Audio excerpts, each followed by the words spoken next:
I'm going to talk about the prospects of the United States and Iran finding themselves in an escalating confrontation, to include potentially a military confrontation. And frankly, if it weren't for the fact that it's pretty difficult in the Trumpian news cycle to have a serious, sustained conversation about anything, and to the degree we have any bandwidth for national security issues and war, we're talking a lot, for good reasons, about North Korea.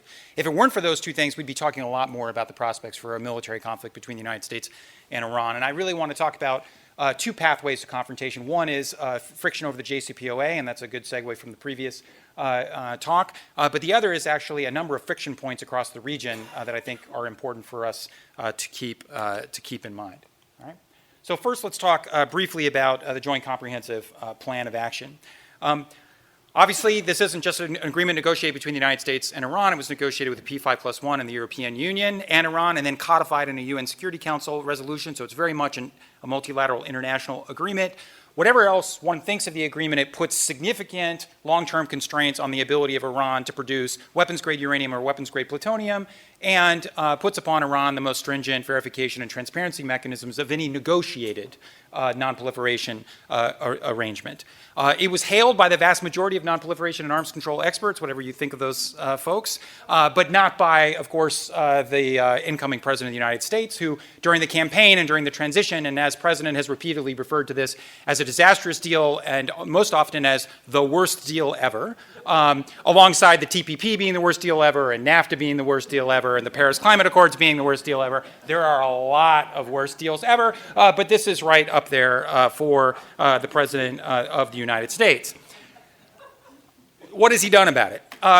So Congress, largely to check President Obama and what they presume to be a President Clinton coming in, passed some legislation in the summer of 2015 called INARA, the Iran Nuclear Agreement Review Act, which requires the President of the United States every 90 days to certify that Iran is complying with the agreement and that it remains in the national interest of the United States, and every 120 days to waive the nuclear-related sanctions as called for under the agreement. Trump hates both of these requirements because it requires him every 90 and 120 days, and they're off sequence, to basically sign something or be seen as validating Obama's Iran deal.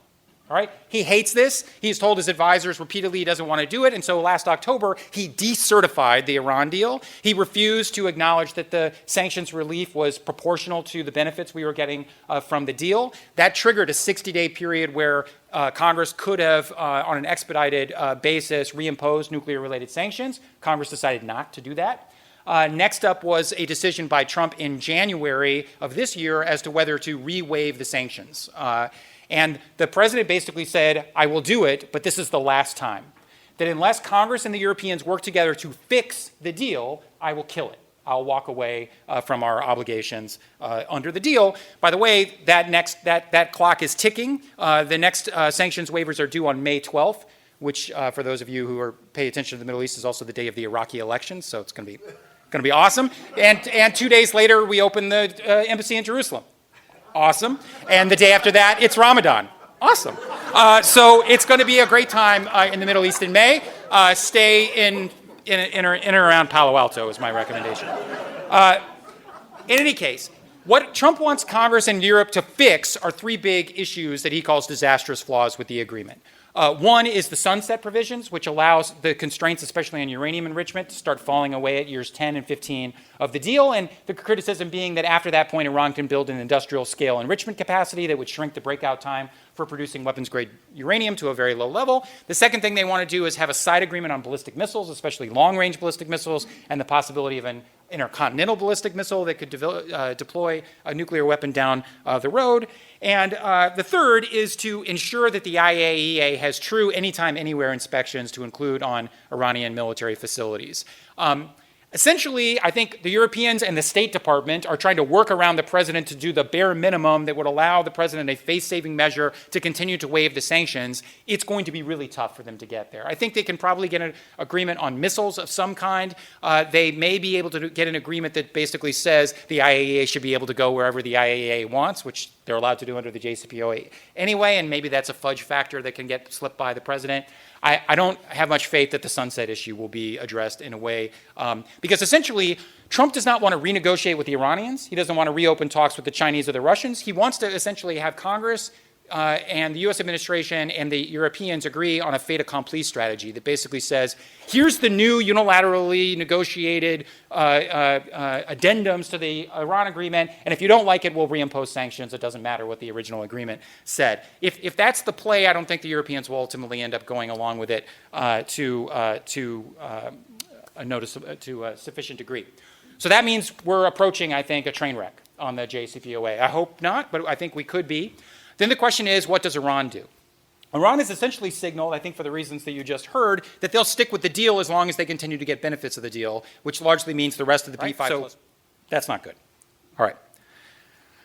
But it's not the only potential set of pathways for military confrontation. There's also a bunch of stuff going on in the Middle East right now, a bunch of friction points where the United States and Iran find themselves backing different partners and proxy forces, and also themselves having their own forces in very close proximity to one another in very confusing and complex battle spaces. So let me mention four. There are more than four, but let me mention the four that keep me up the most at night.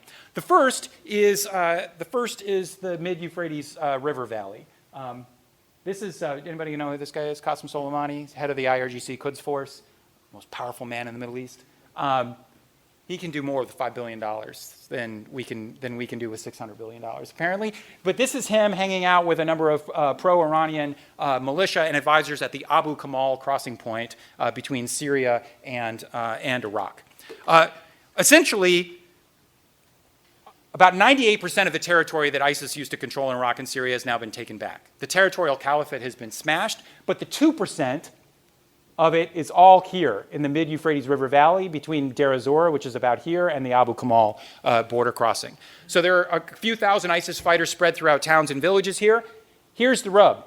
The United States and the coalition of Arabs and Kurds called the Syrian Democratic Forces control all of this, essentially everything east of the Euphrates River. And the axis of Assad controls the other side of the river.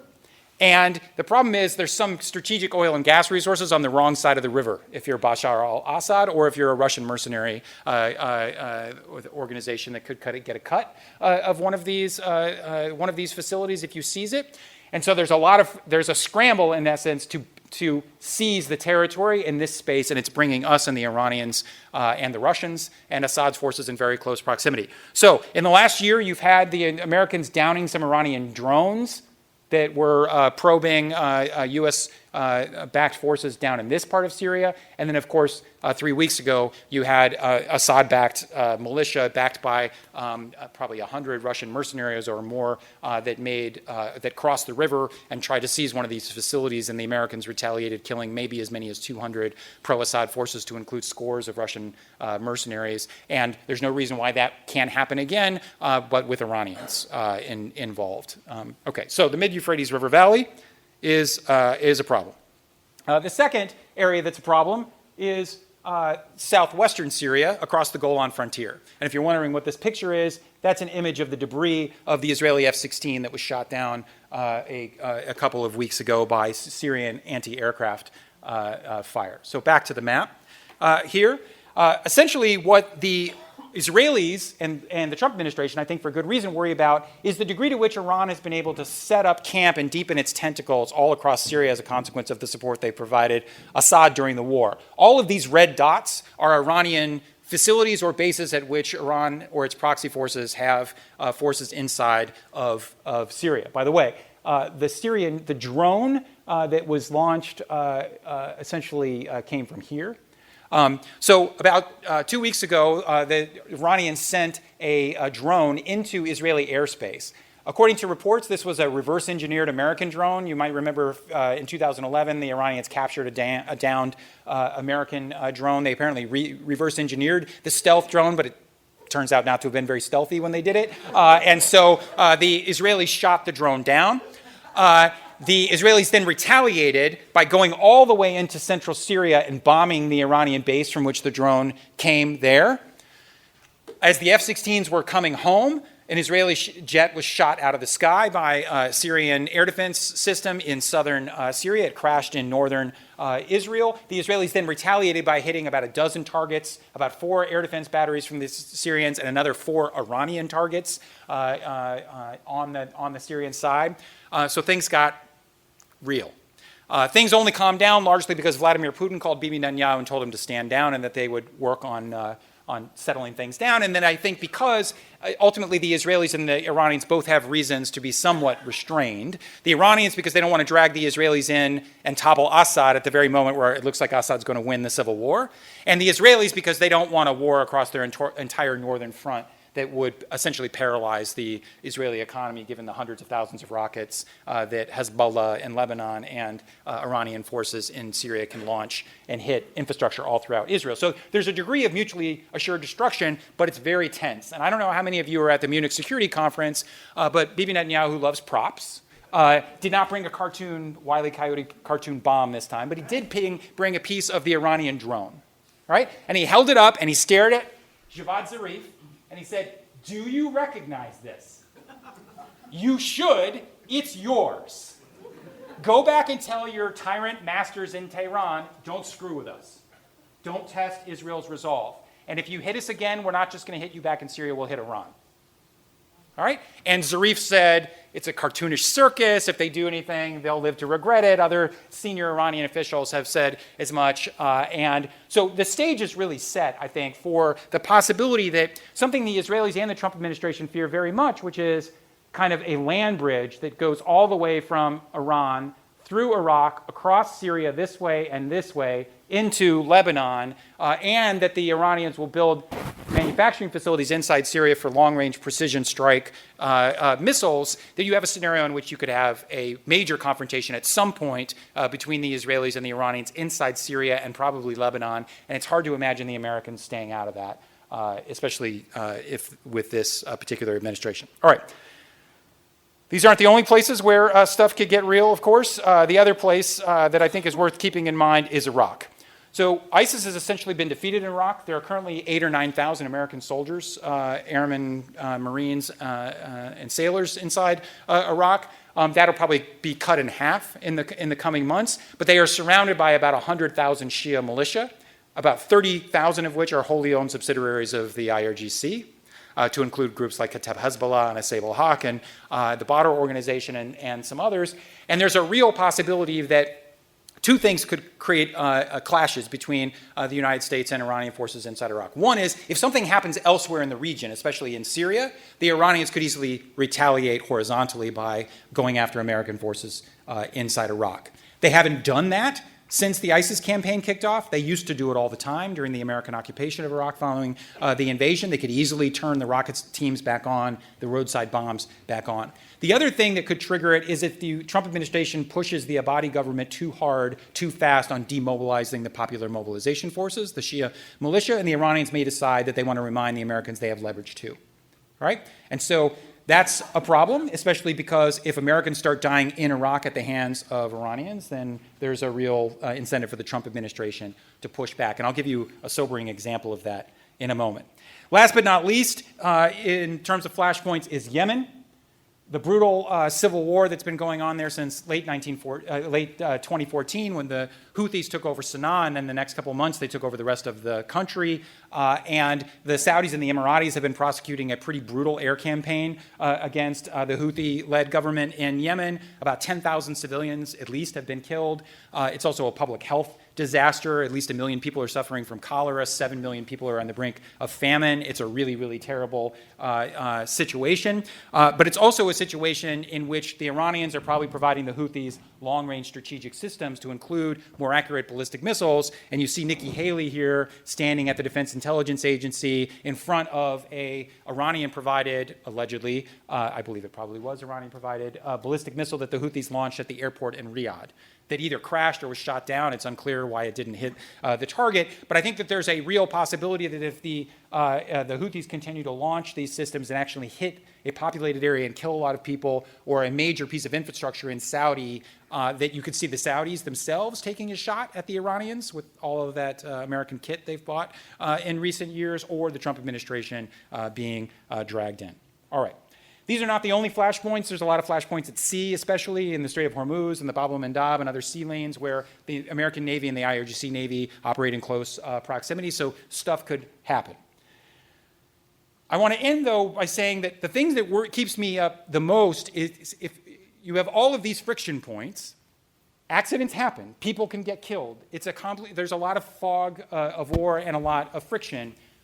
And if stuff does start to go sideways between the United States and Iran, there are two things about the Trump administration that make a war a lot more likely than was the case under the Obama administration. The first one is Obama didn't want a war with Iran. Right? So let me give you an example. In 2011, when I was the Deputy Assistant Secretary of Defense at the Middle East, as we were drawing down the rest of our forces, we had a really bad month in the May-June timeframe where we lost about a dozen soldiers from Iranian-backed rocket teams that were hitting our bases as our troops were leaving. We hadn't been taking casualties in months, and now suddenly we took a lot. And so Central Command came to Obama and said, we have two options. Okay? Option one is that we launch Tomahawk cruise missiles into Iran to hit munitions factories, training facilities right on the other side of the Iran-Iraq border. Option two is that we authorize our special operations forces to go knock on some doors inside Iraq to go after the rocket teams. CENTCOM was recommending option one, Tomahawks into Iran. Do you know who the CENTCOM commander was at the time? Jim Mattis. Obama overruled Mattis and decided to authorize special operations forces to go after the Iraqis inside of Iraq.